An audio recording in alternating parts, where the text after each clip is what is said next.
Hey everyone, welcome to another episode of Hashtag Clocked In with me, your host, Jordan Edwards. I'm thrilled to have you tune in as we dive into the dynamic world of productivity, success, and stories of incredible individuals who've mastered the art of getting things done. Whether you're commuting, hitting the gym, or just relaxing at home, this podcast is the go-to source for inspiration and actionable tips to level up your productivity game.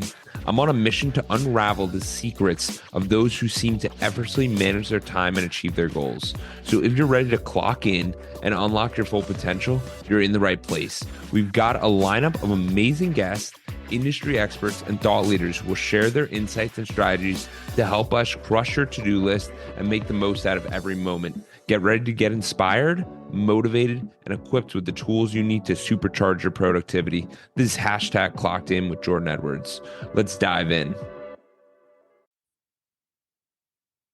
Hey, what's going on, guys? I got a special guest here today. We have Gary Cardone. He's been building startups since 27 years old. He's had 5 different companies in 2 different countries in 3 different industries, and he's a Tampa St. Pete guy. Gary, I'm so excited to have you here. Thank you. First off, before we get into all this, what is the biggest mistake you've ever made in business? Because 5 companies, 2 countries, 3 industry, it's a lot of stuff. And I know you're exiting some of these businesses.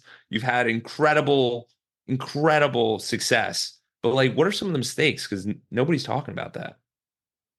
So, some of the mistakes, got like holding on to positions too long, holding on to a business. I started my first career when I was 21 in the oil and gas business, was fortunate enough to join a startup at 26. There was 12 people, would stay there 17 years. And one day I'd never sold any stock. And one day the most senior guy at the company, we were now 6,000 people, $30 billion corporation. I mean, none of us actually knew what we were doing. And we were at the right place, the right time, and we had the right character. A monster mistake would have been when I heard my boss say, "Hey, we're going to make $1 billion in cash next year." Literally within 12 hours, I sold every drop of stock and options that I had ever accumulated, and then advised them that I gave them 6 months and I was going to retire. Wow. The mistake, the reason I'm bringing that up is that within 12 hours, the entire executive team was advised by the board they could not sell any stock. And most of the people that I work for, they literally wore that stock for another 4 years and never got out. So you got to know, these are not marriages and families, they're businesses. And there's a time where you go, hey, this industry's kind of done. I did things that were very, very different as far as career path. Most people a consultant would not say, hey, spend 17 years in the energy sector and then walk away from it. For me, it was really good because it challenged me to go, hey, I think I can learn another business. I'm not going to become a slave to a job, a 401k, much less an industry. I know how to learn. And so I just didn't want to become a slave to being a career professional working for a 401k. And it's worked out pretty well. So, dude, we could be here for 3 hours if I shared every mistake I ever made, though. I've lost Yeah. millions and millions of dollars just being greedy, piggy, stupid, ignorant, childish, immature, not really understanding macro. Ab- Absolutely. I think you bring up an amazing point of being that lifelong learner because one of the most impressive things to me is that you showed up to the call and you're like, I got a notebook. I bring a notebook everywhere I go. I always write down the things I need to do. And most people would go, Gary, that's for a 5-year-old. 5-year-olds should take notes. Why are you taking notes? And it's just a completely different view. So how has learning always been important in your life? I don't know, man. If you'd asked me at 25, I would have said, well, I hate school, hate teachers, hate tests. I don't like studying. I was a bad student, dude. I made C minus. Me and my brother figured out we're sitting there in Lake Charles, Louisiana, living with my mom, who, her husband died when we were 9, my dad. And Grant and I are looking at each other, smoking dope every day, partying, 16 drinking. I mean, like crazy people. And we're looking around at Beth, the straight A student.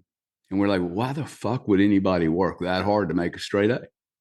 Yeah. Like, it never made any sense to us that people would stay up, to make the straight A. We're like, C works.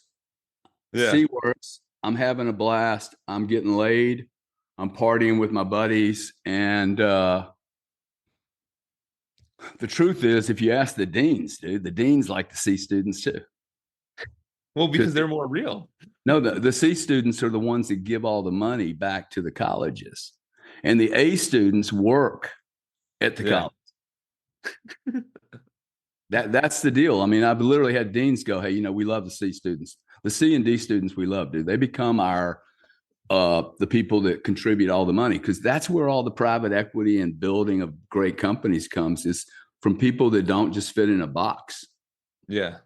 So, and like you have a lot of friends that they've been told by their teachers, counselors, and what have you, that they're wounded, flawed human beings because they have ADDHXYZ LLP, whatever. And it's like, yeah, dude, like, you're just bored. You need something to do, Gary. Okay. And like when I'm bored, I am a danger to society. And when I'm really engaged in something I don't know anything about, which I find really fast, that's to me really cool about learning. I'm actually a very productive member of society. Yeah. So I'm happier when I'm not bored, man. Absolutely. And it's one of these keys that I think everyone needs to focus on is understanding themselves. Majority of the time, we have no idea who we are. We throw ourselves, go get this job, go get this job. I was talking to a potential client earlier today, and he's like, I have to go get this whole degree. And I'm like, why? And he's like, because I need to be validated. And I'm like, but you have the experience. And I'm like, what if you just did it for free? What if you just helped people for free? Would you learn something? And I'm like, maybe you learned that you don't even like this and you shouldn't waste 5 years going to this thing. And he's like, I've never thought about it that way. And I'm like, of course, of course, the people who got the degrees are going to tell you the same thing. Like, of course. Yeah. Yeah. Dude, I agree. I mean, I don't know why people aren't paying people like me right out when they get out of high school. The parents should be calling me up going, hey, I'm going to send my kid to you. I'll pay you to give my kid an apprentice program for a year and a half. I Why would you pay a school 250 grand over 4 years? You waste 4 years of their life. While Alexander the Great was probably screwing every little slave on the planet and conquering the entire world at 17, we're coddling these little kids up going, hey, go study more so you can get yourself validated. No, I don't need to get validated. I need to go look in the mirror and go, who the hell am I? Why am I here? And how can I be as great of a human being as possible? Yeah, Um, 100%. I literally sat there and I thought the same thing because I thought the colleges are very interesting because the America, we've always been told, go to college, go do this. And I literally thought, I was like, what if you just joined masterminds for 10,000, 25,000, 50? Like you would learn more in those. And then you just talk to all the people. Or if you do the apprenticeship program where it's like, hey, this guy has been very successful. He will continue to be successful. You should go talk to him. He might teach you something. Like it's so baffling. So, Gary, for you, how did you learn about yourself? How did you learn about this energy sector? How did you even get into that? I finished college with an economics degree and a marketing degree, and 21 years old at 1981. Dude, I was terrified.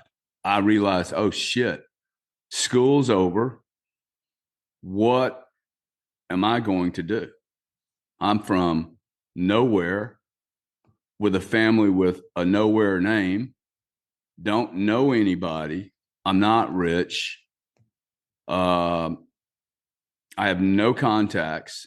I didn't really pay attention in school. I've got a personality. I'm not dumb. I mean, I was never dumb. I was street savvy.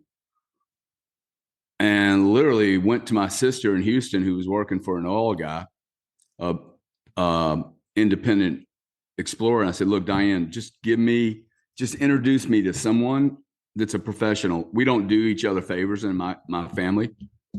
We don't like, oh, let me get you this job because then somebody owes somebody. She introduced me to a guy named Dan Montgomery. I'll try and make this really, really short, but this is a good tool for somebody to use leaving college or high school. And I said, hey, Dan, here's my resume. This is who I am as a personality. What would you do if you were me? You got to remember, I didn't have a dad. So I'm sitting here going, well, I need to ask somebody. And none of my uncles, they're all dead now, so I'm not trying to shame anybody in the family. None of the uncles showed up to be an alpha dog around me and Grant. Now, that wasn't their job, but we had no alpha male and just no alpha male. And Dan looked at me and said, well, I'd become a gas buyer. And it just so happened he was a gas buyer and he saw my personality. And I said, well, how would I do that? I had no clue what it was. And he said, look, it's a great job. You know, you meet all the big oil companies. You learn how to study contracts. You go to lunch. You go to Mexico, bird shooting. Sounds awesome to me, man. He introduces me to 4 companies, and I talked one of them into hiring me. Dude, I got the best job in the whole world. I went to work for a guy that was 26 years old in Corpus Christi, Texas. And his job was to fill a 36-inch, completely empty, brand new 36-inch pipeline that ran from Laredo, Texas, all the way to Houston. 2 billion cubic feet a day. And I would get to play with that toy and learn from reading contracts this big. And then there was this regulatory change that occurred in the energy sector. And Gary Cardone was perfectly DNA'd, genetically coded to be in this world, dude. Because like the regulatory change that occurred was like giving me a ticket to the Super Bowl.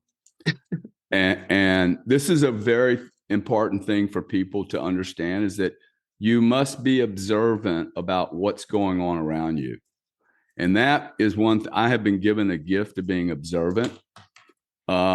This company, I would have done anything to go work for this company when there was 12 people. And there's just something inside of me. I knew, hey, look, I'm not really situated for these big corporates. I was working for a very large company. And I was already 2 years into it. I'm already getting like nervous and not feeling really comfortable. There are a lot of meetings, man. They meet, and they meet some more, but they don't play baseball. It'd be like literally getting on a baseball team and sitting in a stadium and going, okay, let's talk about the plans. That's what I'm like, oh my God, let's just go call some customers and do some business, man. Yeah. And anyway, I went to work for this company and it taught me everything I needed to know about the energy sector. And I just thrived in that world for 20 some odd years. Absolutely. My biggest takeaways there, and I think everyone should underline this, is one is Gary mentioned how he had to ask advice of someone that he thought was qualified, even though he didn't know. Because a lot of us just go to our parents, and our parents might not be the most qualified. Our teacher No. Our parents are absolutely the worst qualified to give any child advice. I really mean that, dude. Yeah. Like I have friends go, hey, look, I'm gonna pick up. Alice is gonna come work for me in the company, family business. I'm like, no, dude, that's wrong. You send Alice to me, and I'll send my kid to you. But I need to be able to. When I was at 22, 25, 28, I needed to know that I was going to be fired if I didn't perform. That there were no favors. Like this is not good to teach someone that they have rights inside of a company. If it's a company, I need to treat my wife or my daughter in that company the exact same way I treat everyone else, and with the same expectations. So but I did. I have asked for advice my whole life, dude. There's no shame in asking someone. In fact, if you ask me to help you, it's probably one of the greatest compliments you can give me, because you're literally saying to me, hey, listen, I value what you've done, And what more can I give you than some information that might help you not make a mistake in the future? Me giving you $1 million isn't going to help you. But if I go, hey, look, you need to think bigger, dude. Like that, when people look at me and go, you have been thinking too small. Oh, that's a message, man. You know? Yeah, absolutely. I mean, Gary's completely right here, where you need to have that people outside of your bubble, but I think it's also being able to raise your head above the bubble. Because a lot of us, when I mention the bubble, I mean the work bubble that we consume ourselves in, or our life bubble. Like a lot of us aren't going out here. And that's why I love doing the podcast, because I'm forced out of the bubble constantly. And I'm like, what's this guy got to say? What's this guy? And it's just, you learn so much from around those other people. So if the audience could take anything, it's raise your head above where you're at and look around and see what other people are doing. It's okay to have a friend who's crushing it and maybe go learn about that industry or jump here or do that, because so many times we pigeonhole ourselves and we're like, I'm the real estate guy or I'm the this guy. And that can be so damaging because we're all still so young and we all completely change identities every single day and we're just growing. And it's nothing against us, but we're in a constant growth. So how did you find that growth? Even going to, I know you went over to the UK, and that's another intimidating thing, leaving what you knew to go to London. Like it's a completely different country. They have different rules there. Um, look, let's just get back to the family thing, okay? Look, the Yeah. family, they have a vested interest in you, and some of that vested interest isn't necessarily the best thing for you. The second thing is the parents, their parents, it doesn't make them experts on everything. Like it does not make Yes. them experts on a career. It does not make them an expert on blockchain, technology, future, compounding, interest rates, global conflicts, geopolitical issues, macro. Most people just live in their own little, universe. If it was a TV channel, everybody's got their own little TV channel. They're living in their own little bubble. Um, and I think that's really, really important in early years so that you become highly focused in some area. That is the Yeah. biggest trick for somebody, is to figure out, hey, where do I belong? If I would have been in the energy business and tried to do real estate and tried to do some other stuff, I would have been a marginal player.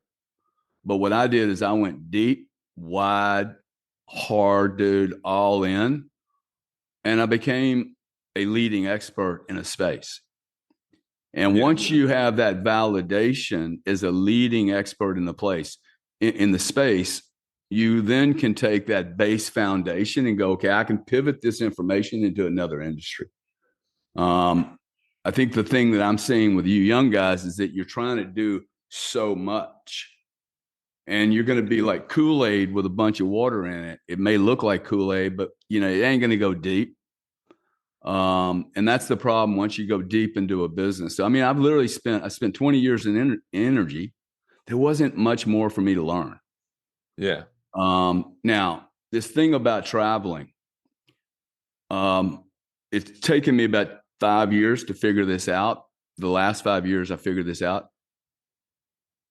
I would advise everyone at the age of 17, 16, 18, if you're not going to college, leave your home. Leave your home, go to another city, leave your girlfriend, leave your boyfriend, leave all your friends. Do not get pregnant. Do not impregnate anything else. And leave the local area you're in. You will find out how much you don't know about yourself and the world. And that is the moment you begin to learn about yourself. So, what did I do? I left Lake Charles, Louisiana. Grant and I were going to burn that city to the ground if we were like, we we'd have gone to prison, dude. Like, we were Yeah. bored to death. So as soon as I got out of there, I went to Corpus. I had to make new friends. I had to learn how to date girls that didn't know who Cardone was. I had to learn how Texas did it. I had to learn their laws. And I realized that I was a little particle of dust in a shitstorm, Yeah. and that I needed to figure out what their gravity was. I just learned so much, man, by going exterior, getting away from the pacifier, that little comfort. And it's not fair. You cannot bring your girlfriend with you. Okay. This is the rule. Okay. Ha- You got to go out on your own like Alexander the Great did. You will learn so much. Okay. Like you don't learn anything in college about real life. Yeah, I would completely agree with all of this because I ended up actually going from Jersey, went to school at University of Tampa, which was a transition, studied abroad, which isn't like it's a new adventure, but it's still like the same thing. And then when COVID hit, I was actually traveling with she was my girlfriend at the time. She became my girlfriend, and now it's my fiance. But we traveled to 5 different cities and we would stay for a month. And the reason was I was like, I don't really know if I like Tampa. Right. Because I sat there and I go, this is all I know. I don't know if this is me. And you have to challenge everything you do because there's no way you were placed here and now this is the perfect situation for you. It just doesn't make sense. You have to go out there and try things and see if there's better options and whatever that might be in different areas. But travel's been massive for me. And I know you're a huge traveler and adventuring around. And what was that transition like to London? Because that is I mean, it's still like everyone's speaking English, but it's still challenging with the all the different rules and regulations and Well, look, when I went to London, I think the 23% of Americans had passports. wow. This would have been in 1992. Now I think that number's up. It's still less than 50%. So Americans don't travel. Most of them stay 20 miles away from their regular home their entire life, which is That's exactly right. Okay. So the reason that first off, back to the writing, I have been writing when I'm really doing well in my life, I'm writing. And I wrote down on a piece of paper that I was going to run an energy business in Europe, build and run an energy business in Europe. I'm in Houston, Texas, running one of the largest nat gas books in the world, sleeping with a woman that was working for Enron in the same home. I mean, we were actually living together, and she's selling into the same market. We are literally 92% of the entire nat gas market in the entire west coast of California, sleeping in the same bedroom. And I was starting to get a little bored, and the company that I was working for went from 12 to 600 people. wow. They started introducing, they sent me home one day because I was wearing shorts, and they started putting in policies and shit. And I'm like, man, I was 28 and all my bosses were 28 or 29. I'm like, shit, dude, I'm never going to like be able to crack out of this environment. So I wrote down this thing. I'm going to run an energy business. 3 months later, dude, 3 months later, British Gas bought 25% of the company. I had no idea this was going on. Not a clue. I immediately put my hand up and said, hey, I want to go to London. They laughed at me. Okay. They literally said, dude, we would never send you to London with your accent and you're so aggressive. You don't pay attention to, you're not like, you don't behave yourself. We can't control you. And they then would proceed to go to 599 people, talk about Americans not moving. No one would go. No one wanted to leave the mothership. So I was left with 2 months later, hey, you still interested? I said, oh, for sure, dude. See, for me, this was once I write it down and then I see somebody knocking on my door going, hey, you have now a ticket to England. A company just bought into your company. What, am I not going to be observant? Like, I need to go knock on that guy's door. Go, dude, I want to go to London. Now, it was a massively risky move. Okay.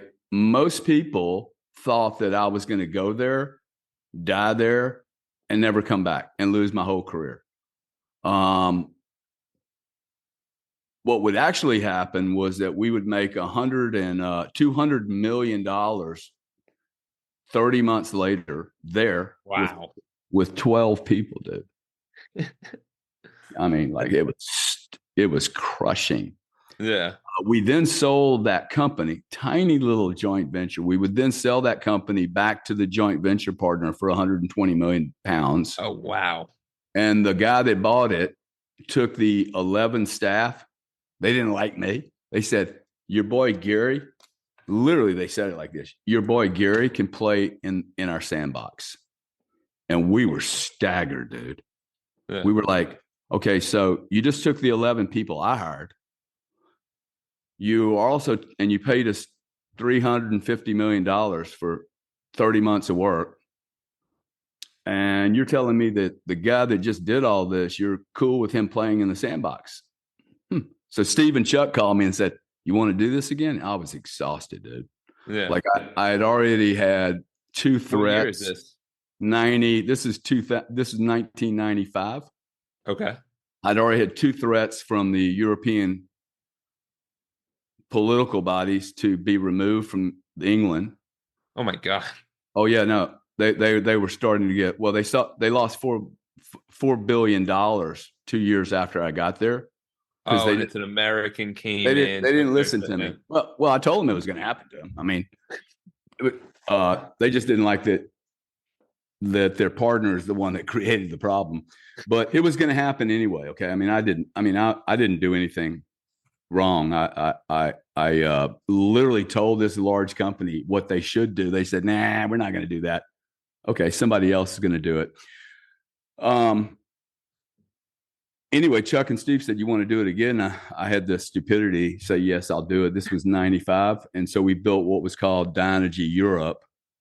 And that thing would be like become 4 times bigger than the British gas play. Oh, wow. So that, I think being at the right time, right place, and being really dedicated to being really accurate and good at what you do. That's all it takes, Jordan. Well, quite frankly, it's all it takes is just, study. I mean, really just be great at understand your information. I mean, yeah, and we all have to realize here it's directional awareness. So Gary could have sat there and been like, yo, I've been at the company 7 years. These guys above me aren't doing anything. I hate this. But instead, he had this vision of, I want to go to Europe and run a group. As soon as that opens up, probably everyone else is like, oh, dude, do not send me to Europe. Like, I do not want to go there. And that awareness to go, no, this is the opportunity I've been looking for. I'm coming. Like, think about how many times in your life, whoever's listening right now, this has actually happened to you and you missed that opportunity because you weren't even looking. Like the amount of times stuff is there and they're like, I'm not ready. I don't know. Like it happens every single day to us where there's stuff there and we don't take the opportunity. Like even this interview, I had somebody reach out. They're like, do you know this guy? Like you should connect with him. I'm like, yes, let's do it. And people don't take that opportunity. And I want to say like, yes, Gary did an incredible thing, but it's because he put himself there and he was open to these doors and these opportunities.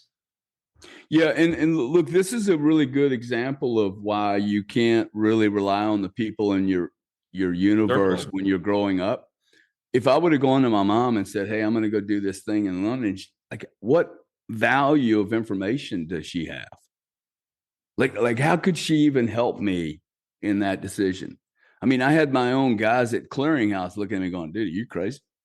Like, we're never going to remember you. Once you walk out this door, you're fucking gone, dude. That was like, this was like being a part of a professional football team on NFL day and you don't show up for the Super Bowl. They're like, fuck off.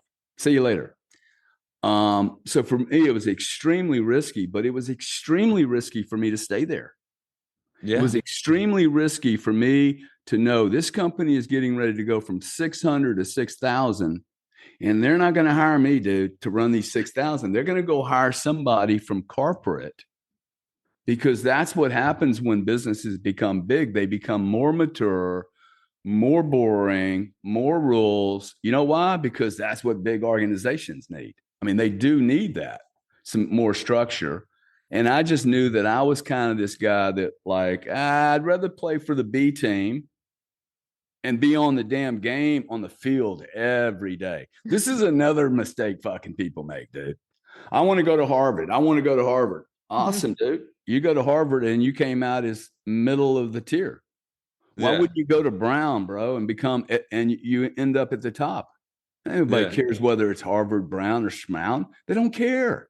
But be Yeah. at the top, right? So I was never going to get a top position at ExxonMobil.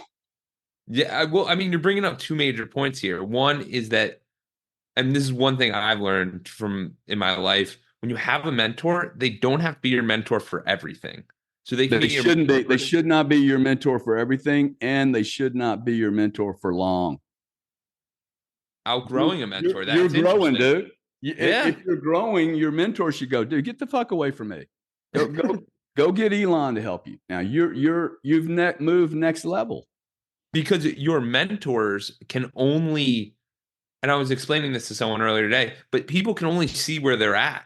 They can't see above. So for you, they're like, "Oh, Gary, you're only the Texas oil guy or the Texas energy guy. You're not the global energy guy. You can't do that."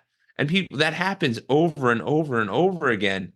And we listen to these people because they're the quote unquote authority, but like you're your own authority. You create your own life and you decide how you feel about life. And we can't just let people sit there and make us feel less than because this person actually has a real insecurity about themselves. Yeah. Yeah. And everyone has insecurities about themselves. Everyone, even your mentors, right? Even your boss. I mean, there's a lot of human issues that go on in corporations and how to maneuver through a career. I mean, I think career counseling in schools is so horrifically bad. I don't even know why you would even pay anyone to be a career counselor because they themselves don't have a proper career. Once I realized this, I was like, what am I doing here? Like You're listening to someone that's never had a career.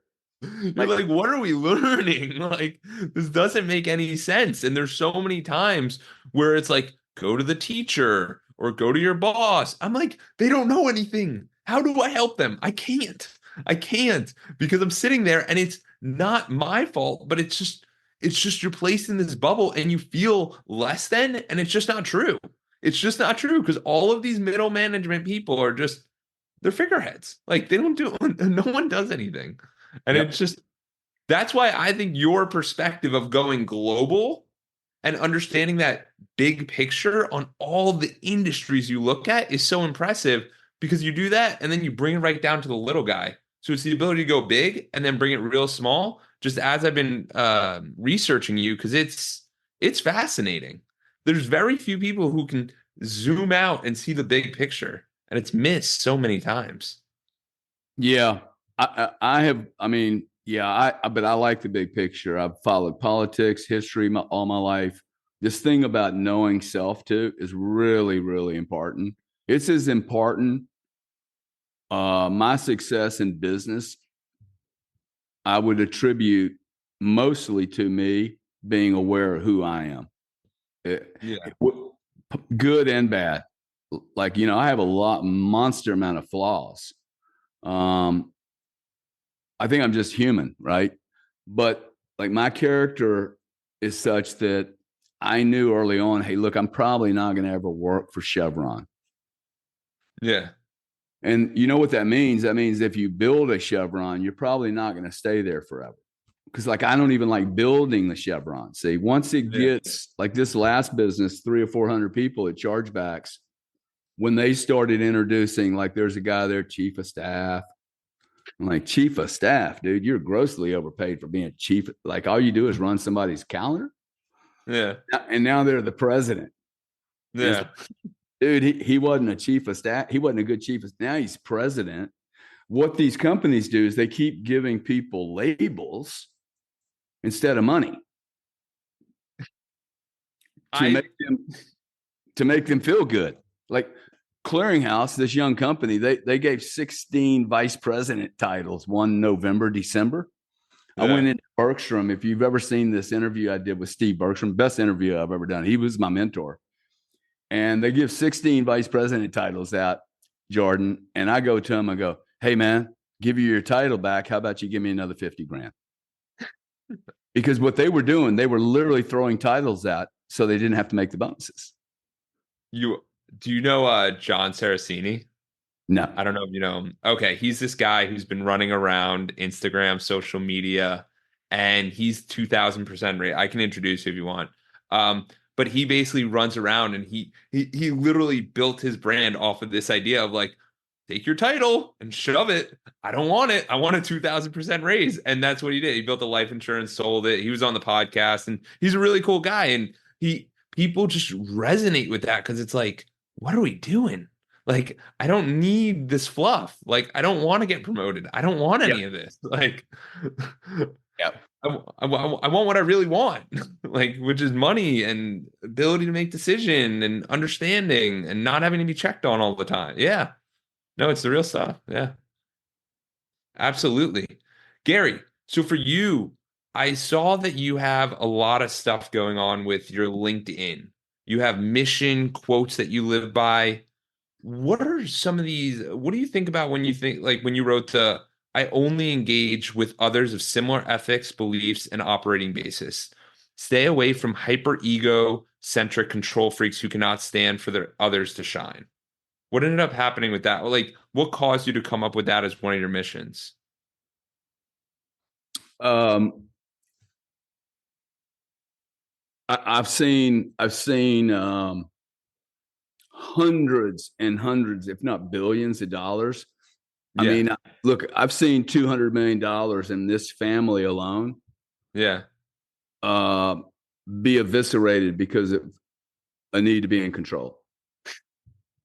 I don't think you expand, you don't scale trying to control every little item. You just don't. You don't. I don't think you scale trying to control every person's behavior in the group. I think my job is to show up. I remember my daughters one day made a comment to me. They said, "Hey, why do you show up on these conferences? There's 12 people in the room, and y'all are talking for an hour, and you only said like 10 words." And I think their perspective was, well, in order to be a leader, you got to be talking all the time. yeah. And actually, I think I need to listen, and I need to make room for you to shine.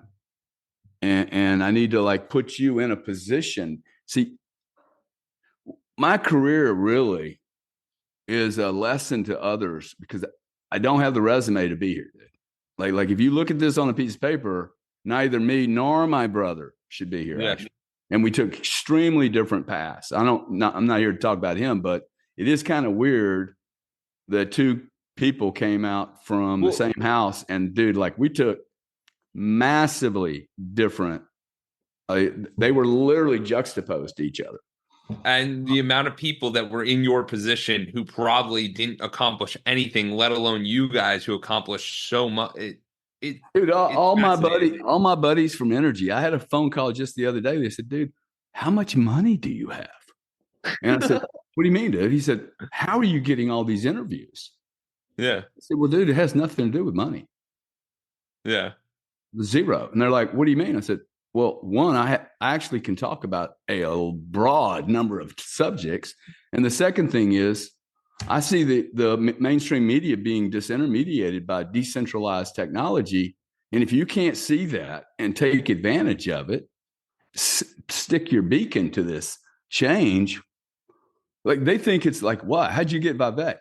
Called him, emailed him. I- Hey, want to do an interview, dude? yeah. And people It's not any that more difficult than that. and people just because it's this fear of rejection, fear of failure, because they're just like, I'm the energy guy. I don't know anything else, and that's the identity that they hold. So it's these things Well, where, but that's what they yeah, locked into, though. See, they made that decision, man. of And course, it can all be changed at any moment. yeah, like people made fun of me for getting bored. I hear people say, "Hey, look, that guy gets bored really quick." Smartest people I know have the attention of a fucking gnat, dude. Like seriously, the smartest people I know do not need 3 hour conversations on an idea. Yeah. Okay. Like I think Elon probably thought about buying Twitter for about an hour.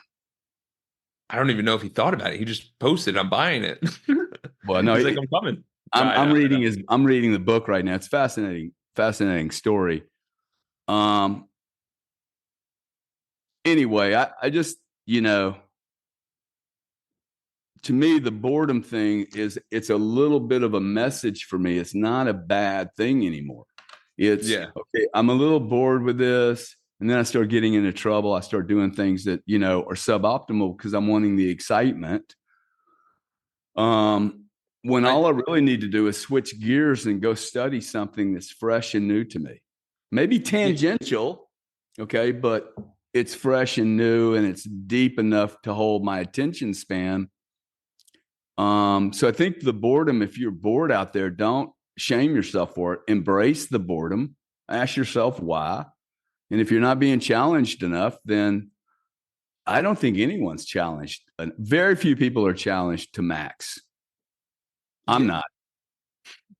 No. Yeah, and there's so like we just go through this experience so many times where we've been conditioned throughout our life where we have all these words, like the example learning. We relate that to school, but we really know that learning is having conversations with a wide variety of people, learning about different industries, different areas. It doesn't actually mean like I have to go take a test. And there's a lot of words that have been associated because they've been so conditioned to us, like being bored is bad. And it's like, dude, 95% of people are bored. Like there's a lot of different areas. So one of the quotes I really like that you put up was every plan fails at first contact with the enemy. And I think this is so good because there's so many times where we don't understand how much effort it really is going to take. You know what I mean? There's so many times where we just think, oh, I know this guy, and it's going to work out perfectly. And that could be your customer. What do you think about that? Yeah, I think, that quote came from one of the leading German military minds in history. I can't remember the guy's name. I probably can't pronounce it.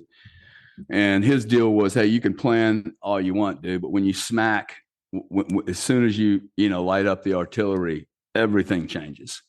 Yeah. And I think it was Tyson who said, Everyone's got a plan until they get punched in the face. Yeah. everybody, dude. And I think, I wish someone would have taught that course to me in school. See, Yeah. to me, that would have been a good business course, dude. Every plan fails with first contact with the enemy. Every plan. The other one you'll really dig. I was listening to a general who spent a tremendous amount of time training the SEALs. Yeah. And there's a particular training program with the Navy SEALs that it's like in the middle of it, and no one passes this test, but they make you get in your ribbons and your badges and your all your uniform, and you're going to go out that day and you're going to be in the sand, in the water, and you have to come out in perfect dress. Everything smooth, no crinkles, no wrinkles, no anything. No one ever passes. And the guy looked at the general one day and said, hey, this is bullshit, dude. No one passes this damn test. You make me go in this wool thing, spend 24 hours. Everyone fails it. I got sand up my ass. I got it in my armpits. And the general just looked at him and said, well, perhaps you don't understand the purpose of this. Yeah. No one's ever passed this. And the message is you can show up in your uniform, have your gun loaded, everything perfect, and still get a bullet in your fucking head. And like business guys don't realize that. Hey, dude, all plans can get fucked up, dude. Like markets change. Most people lose building businesses.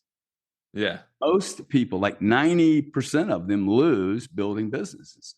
And the gift for me has been I have literally looked at every business I've ever built as a military exercise, man. I can see Almost that. like it's a war event. Like I'm going to get shot, dude.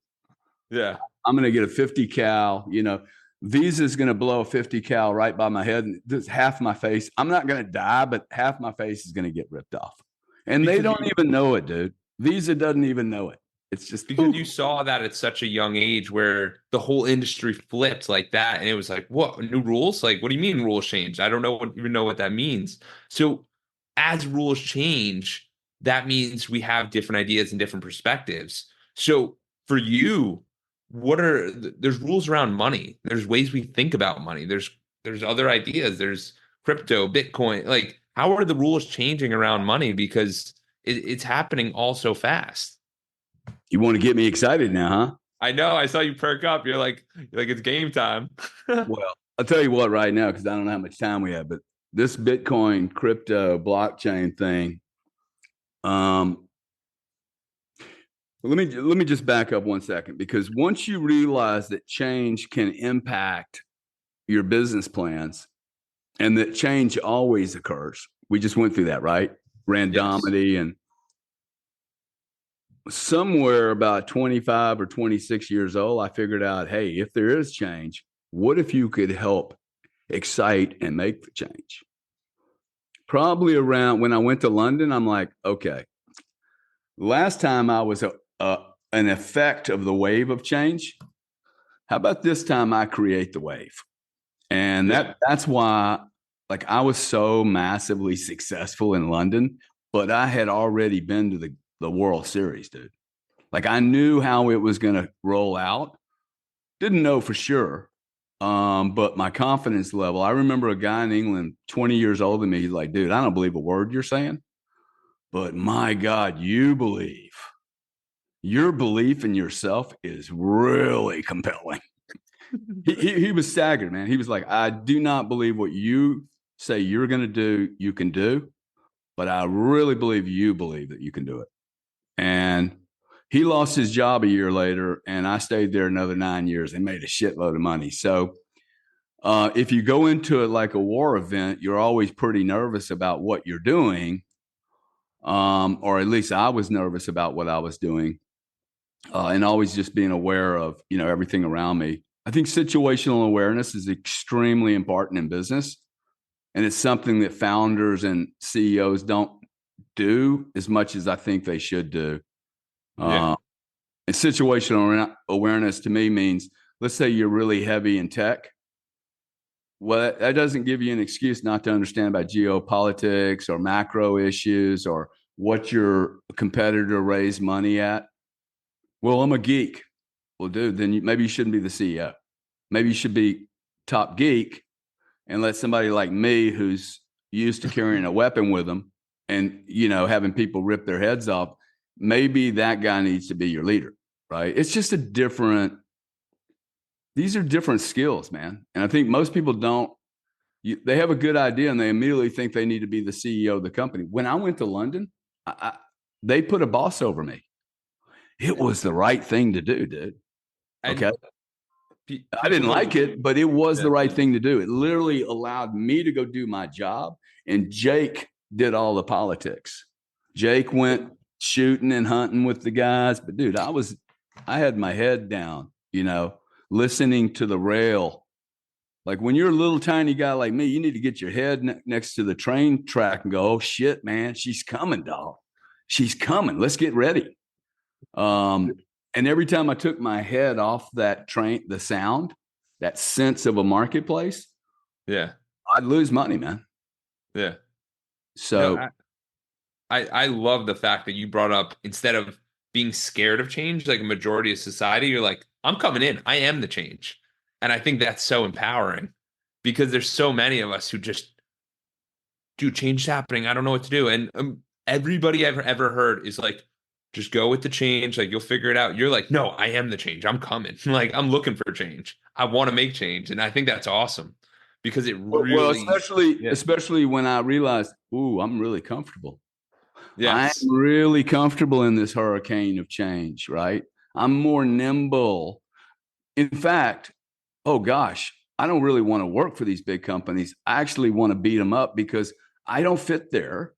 And it's not about me not fitting there. I know why I don't fit there. You guys are too comfy. You're comfy and you're not even going to see me coming, man. And Yeah.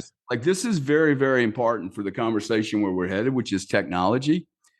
Once you see this happen, And it's not with technology. It's just good old fashioned supply and demand.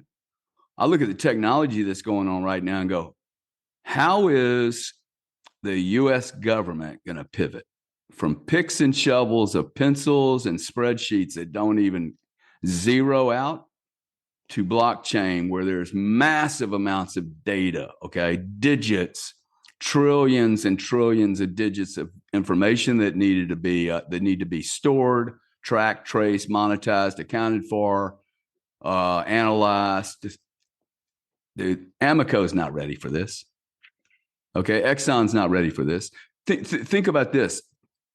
Name me a top 10 oil producer. Everyone just failed the answer. You guys all thought of Exxon, Mobil, Shell. They don't even make the top 10 list, dude. None of them make the top 10 list. Okay. It is Russia, Iraq, Iran, the United States. These are corporations, entire sovereign countries that are in control of energy supplies today. So we've had a massive dynamic shift that nobody even thinks about. Like, wow, never thought about that. You have NATO that's sitting on top of the Eurozone, and I think the Eurozone's getting ready to just fall apart. And then you got to go, well, if Eurozone falls apart, NATO's got to fall apart, right? Because that's the only thing holding. Anyway, you start seeing all these pieces and going, wow, there's nothing but change. Yeah. There is no stability, okay? The only stability is that most people, your parents, are going to probably be so broke that you're going to have to bury them. And that's that's what happens every year in America, man. Yeah. Because of inflation, because people didn't make the right investment decisions, because people are very uneducated, if not miseducated, on money and power. Absolutely.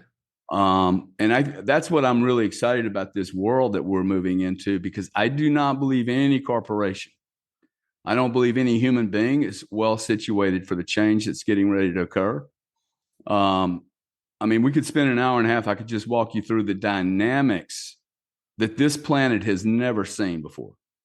Yeah. It has never seen. Like, we have trillionaires sitting in the wings that nobody even talks about.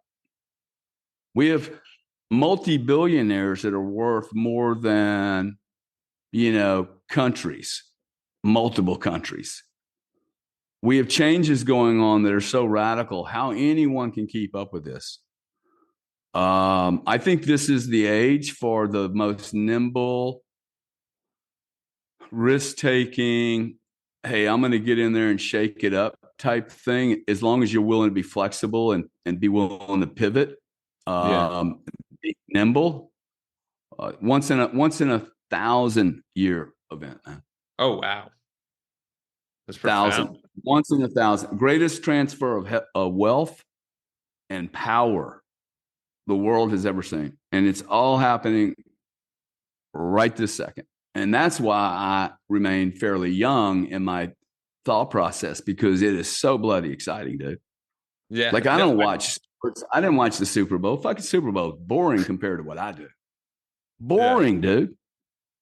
But really boring. I think that's a super important thing, because most people think to keep up, they have to know what's going on in sports, or they have to know these stats. And it's like, no, you need to build your own stats.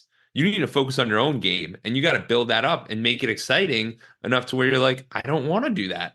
I don't like that activity. That's not fun for me anymore. And you're going to change and you're going to grow. But like, Gary, you got me pumped up. Where are we going? Where are we going with this rocket ship? Well, we're going to digitize planet Earth, man. That is what's happening right now. That is the biggest piece of where we're headed. We're moving from an analog age, from the 8-track tape. Yeah. We will never go back to the 8-track tape, ever. I mean, think about it this way, right? I have 40,000 pieces of music and video on my phone. Apple created the iPod, and I haven't listened to Apple Music in 5 years. Now, how the hell do I have 40,000 pieces of music and video on my phone? The very maker who created the entire distributed music freaking hardware, and I'm using Spotify sitting on Apple's hardware. Like, it's mine, and I'm paying for 3 or 4 of these users. to give me music. Okay. So penetration into this market, like if you need more clarity of what's happening, you didn't even hear the word Spotify 5 years ago. Yeah. Okay. I mean, Twitter just started charging and people are like, oh, wow, people are paying. People were surprised that people were going to pay for Twitter. Okay. We have an entire Bitcoin crypto industry that right now is sitting paralyzed. This will make a great little burner quote here. They are literally sitting paralyzed after 26 days of an ETF launch, terrified, dude, of what's getting ready to happen in this market. Not one human being that has been studying crypto in the last 10 years expected what's happening in the last 3 weeks. Not one. Everyone is shocked. They're like, oh my God, dude. This is a flow of money, the likes we have never seen before. Everybody thought crypto was like, nobody knows anything about crypto. Well, $500 million flowed into an ETF yesterday, dude. Yeah. Okay. That was one day. 500. Like they were expecting 500 to a billion over like the year. Okay. At this rate, we'll be at $100 billion of inflows into Bitcoin by the end of the year, if this were to keep up. I mean, even 100 million a day, you got 180 days left. That's $180 billion, man. Yeah. Keep in mind, okay, last time they did an ETF like this, it was about $1 billion after a year. It was gold. So this is like stunning. Okay. What it's telling me is that the three industries I've been in, I can honestly say that I grossly underestimated what we could have done. And now I'm going back and interviewing people that I've known for 30 years going, hey, Steve, we built a $30 billion business. What are you doing now? Oh, I'm chairman of the board of Williams Energy. Well, are there still opportunities? Gary, we thought there was only 10 years of opportunities. 40 years later, okay? He's like, we've only touched the surface, dude. Yeah. He literally shared a story. He said, we just went and bought a company for $25 million and we made 250 million in 6 months. Holy smokes. He's like, can you believe this shit's still going on? Okay. So 25 million, dude, made $250 million. Okay. Yeah. There's the opportunities are staggering out there. And it just needs a lot of minds. And I think that once you start to unravel this, once you pull the string on this, you start to realize how messed up the analog age is. Yeah. This analog age has been going on for hundreds and hundreds of years. We don't need Excel spreadsheets anymore. Yeah. Okay. I mean, it's not going to be sufficient to track what we have because we have an immense amount of energy at extremely cheap prices. Okay. Cheapest energy prices in the world. Going lower, by the way. I mean, natural gas is at $1.63 today. I started my career, it was at $1.63. You got oil at $72 and it ain't going to see 120 ever. Maybe for a war, but it's going to go to 40, if not 30. Why? Because technology, man. Yeah. The efficiencies. Technology, efficiencies, people are starting to look at things better. If you can measure something, you can improve it. Yes. Right.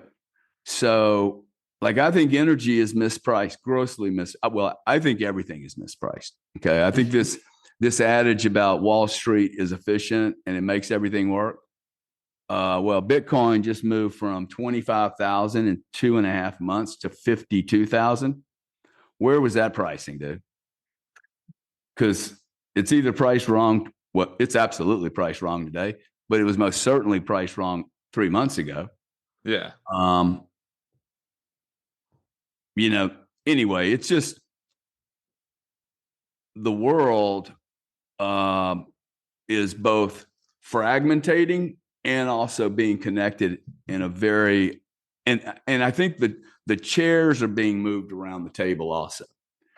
We start doing things like, and this is where businesses, this is where I think, if somebody's not careful and all they do is read one source of media, they become propaganda puppets instead of looking at the real picture. When the Nord Stream pipelines were blown up the first day, I was like, okay, well, the CIA blew those up.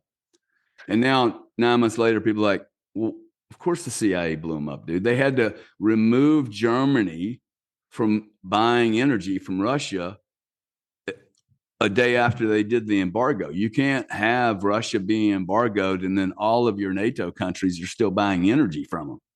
Yeah. Right. Like you can, and then you can't nuke Germany. So, let's just go blow the pipeline up and remove this as a problem.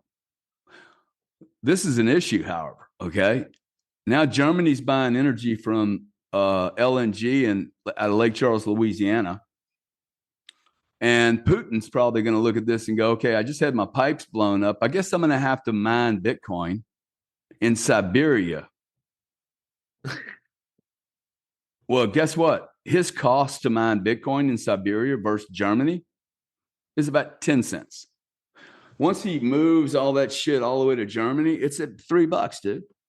So if you just blew his straws up, his pipelines up to get it to market, he's going to look at it and go, let's see, I need a data center sitting in a cold environment next to an oil well and a gas well, of which I'm extremely long.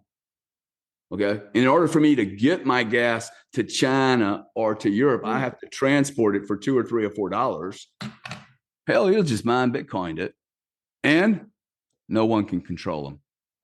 He's turned natural gas into a digital currency that he can hold on his balance sheet or digital money.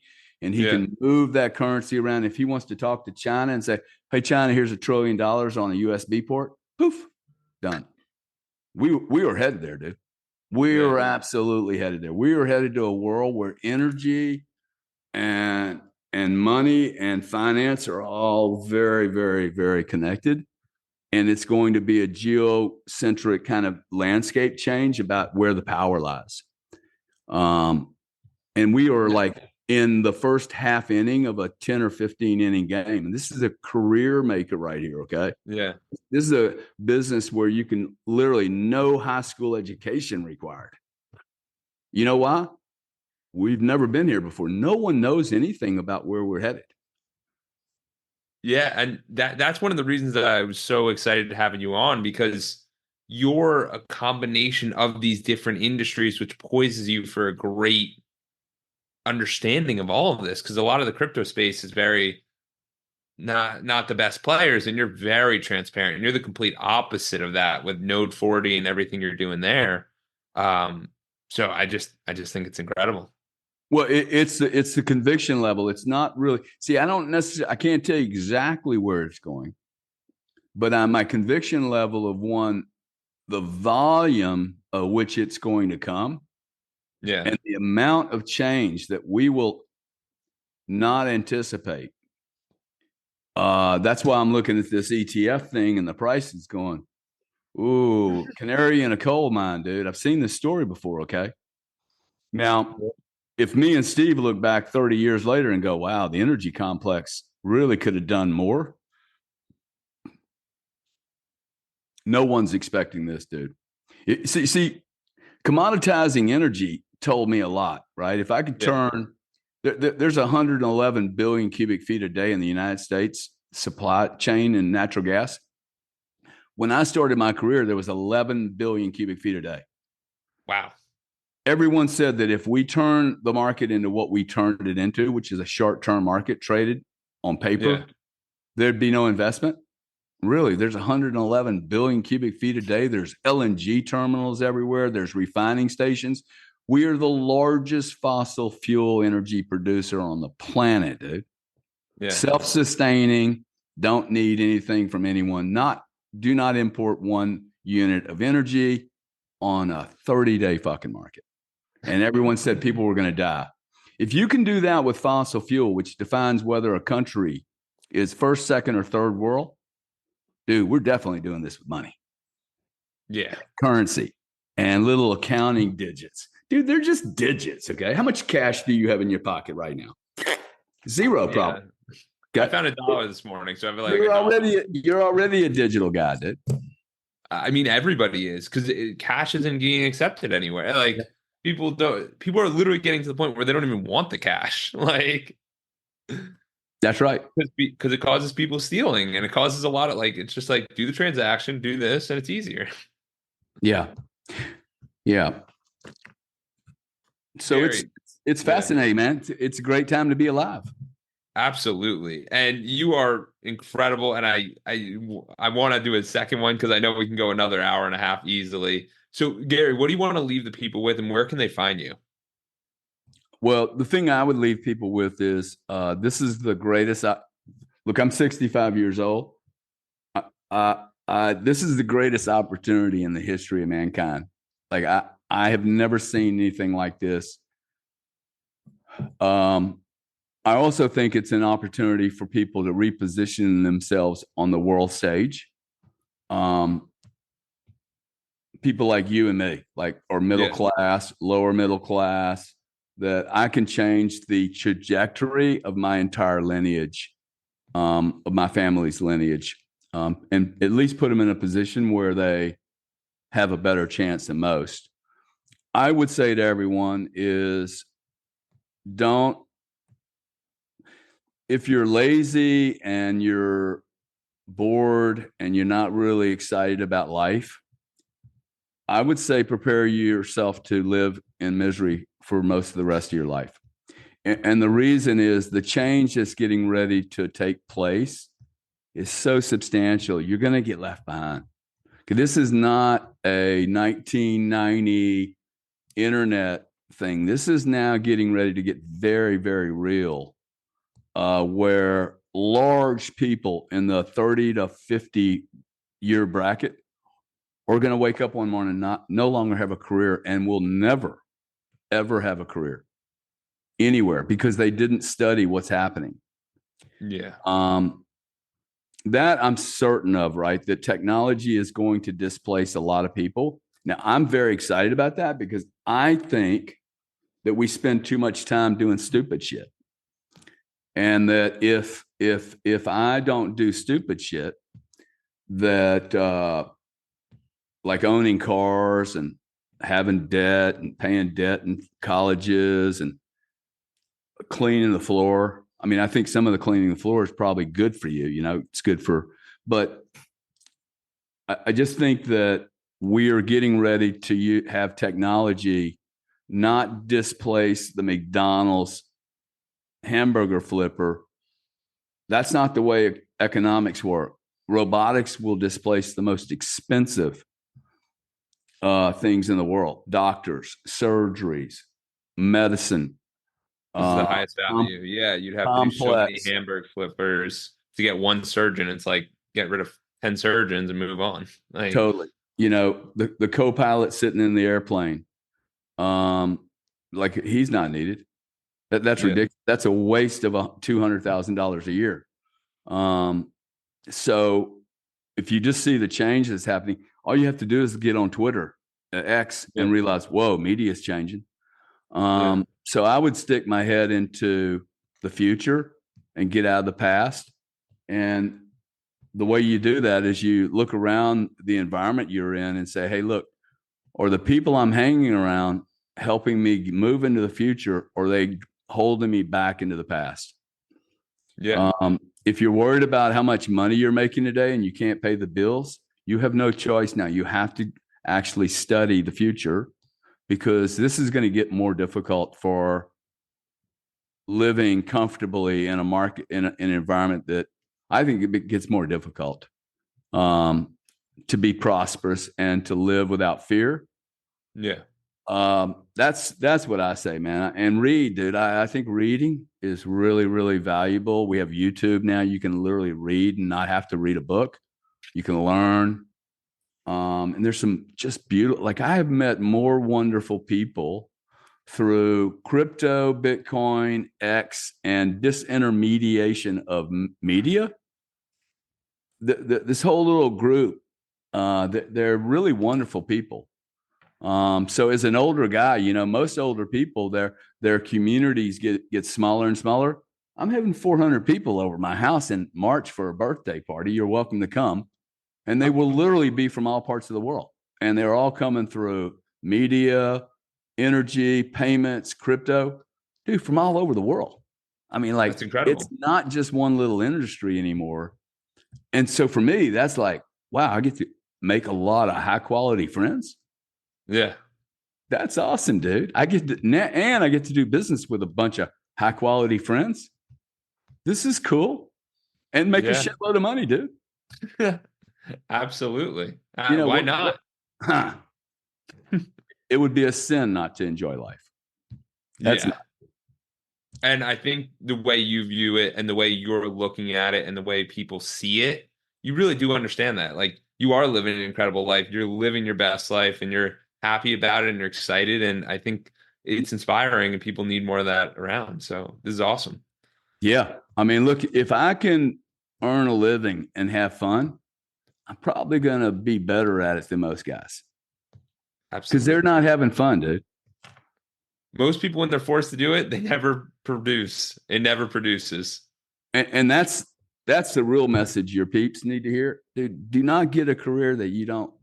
It doesn't mean you have to be passionate and have an orgasm all day long about the business. Okay, like there's times when I hate it, but if you're successful enough, you hire people around you. Go, hey, you do the accounting, you do that, you do the HR. Let me do what I'm doing.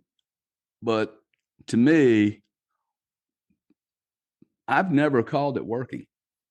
Yeah. Literally, I don't think I've ever had a job. Not really.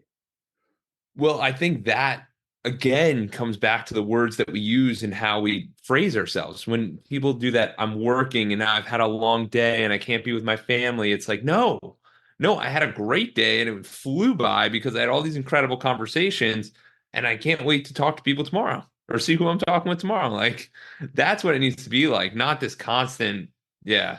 No, the I, words we use are huge. I agree. I agree.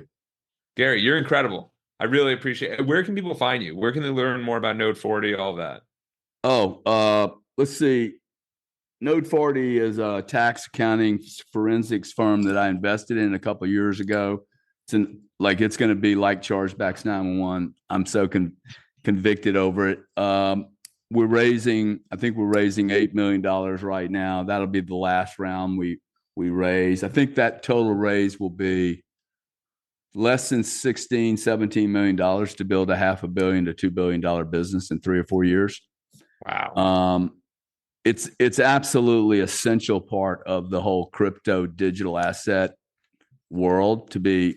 There's just not the tools to monitor and measure crypto Absolutely. from the old world. So at Gary Cardone at X or at Gary Cardone at YouTube, I do a lot of stuff there. I'm trying to trying to interview a lot of financial people and bring them together, kind of bridge old world and new world.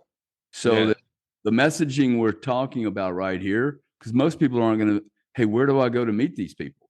Well, follow me, and then you'll meet all these people that, like, I'm starting to call out who can communicate to the world in a really logical manner without, you do not need to understand the complexities of blockchain and ASIC computing and hash rate. Like, this is ridiculous. Okay. No one need, I drive 110 miles an hour down the damn highway in my Range Rover. I don't know everything about how it works. Okay. I get on my airplane, dude. I have no fucking clue how that airplane works. Okay. But I get on it anyway. Then I get into a Bitcoin. I have to understand the hash rate on the did block. I'm like, bro, you don't even understand how JP Morgan runs their bank. So why are you asking so many dumb questions instead of basic fundamental questions? I'm trying to bring people together that just simplifies it. Well, that's so powerful. And that's why you guys definitely got to go follow Gary because he's doing it for free. One, like it's online. You can get the information if you want to continue learning. It's fascinating. And then two, it's like you don't need to know all the details. You need to understand the big picture because that's a different skill set in its own capacity where it's like understanding it and then giving out the information in a very simple way where it's like I didn't ask 27 questions. I asked one question and I presented one answer. Most of the time, people can't do that. But Yeah, Gary, I you mean, were incredible. one thing, just to give you an example, like last night, I heard a guy pose a question to 600 people. Hey, what if the power goes out, man? What am I going to do with my Bitcoin? I mean, the power goes out. Oh my God, and I'm like, bro, that cost me 10,000 Bitcoin. Okay, I could have bought 10,000 Bitcoin at $3, and I didn't because I sat there going, well, if the power goes out, I won't ever be able to get my wallet. And I just needed somebody to look at me, bro. If the power goes out, the only cash you have is shit in your pocket because your credit cards aren't going to work either.